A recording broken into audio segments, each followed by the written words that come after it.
ക്യാൻസറിനെതിരെ പൊരുതാനായി Calicut city service സഹകരണ ബാങ്കും MVR cancer സെന്ററും സംയുക്തമായി അവതരിപ്പിക്കുന്ന ക്യാൻസർ ചികിത്സാ സഹായ പദ്ധതിയാണ് മാസ് കെയർ. വാർത്തകൾ തുടരുന്നു. പുതുമുഖ സിനിമകൾ സമൂഹത്തിൽ സജീവമാകില്ലെന്ന അഭിപ്രായം അസ്ഥാനത്താണെന്നും ഇത്തരം സിനിമകൾ വിജയിച്ച ചരിത്രമുണ്ടെന്നും സംവിധായകൻ മുഹമ്മദ് മുസ്തഫ മുറ സിനിമയുടെ പ്രമോഷനുമായി ബന്ധപ്പെട്ട് മാധ്യമപ്രവർത്തകരോട് സംസാരിക്കുകയായിരുന്നു അദ്ദേഹം.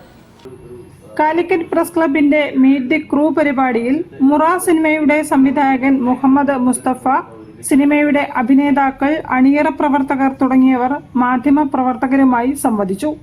പുതിയ സിനിമ മുറയ്ക്ക് ലഭിക്കുന്ന മികച്ച പ്രതികരണം പ്രതീക്ഷ നൽകുന്നതാണെന്ന് സംവിധായകൻ മുഹമ്മദ് മുസ്തഫ പറഞ്ഞു.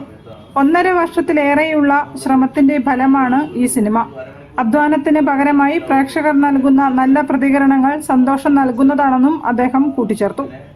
പല സമയങ്ങളിലായിട്ട് പറഞ്ഞ ചില റിയൽ ഇൻസിഡന്റുകൾ നേരത്തെ പറഞ്ഞിട്ടുണ്ടായിരുന്ന പല സമയങ്ങളിലായിട്ട് പറഞ്ഞു വന്ന റിയൽ ഇൻസിഡന്റുകൾ കോർത്തിണക്കിയിട്ടാണ് ഈ മുറ എന്ന് പറയുന്ന ഒരു സ്റ്റോറി ലൈൻ ഉണ്ടാക്കുന്നത്. തിരുവനന്തപുരത്തിന്റെ പശ്ചാത്തലത്തിൽ ഗ്യാങ്സ്റ്ററുകളുടെ കഥ പറയുന്ന സിനിമയാണ് മുറ. കുറുക്കു വഴികളിലൂടെ പണമുണ്ടാക്കാൻ ശ്രമിക്കുന്ന 4 ചെറുപ്പക്കാരിലൂടെയാണ് കഥ മുന്നോട്ടു പോകുന്നത്.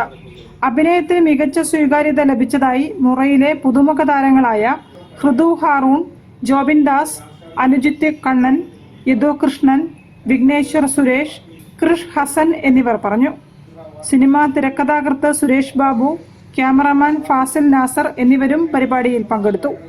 Press club secretary PK Sajith അധ്യക്ഷത വഹിച്ചു. AV ഫർദീസ് സ്വാഗതം പറഞ്ഞു. News bureau, Kozhikode.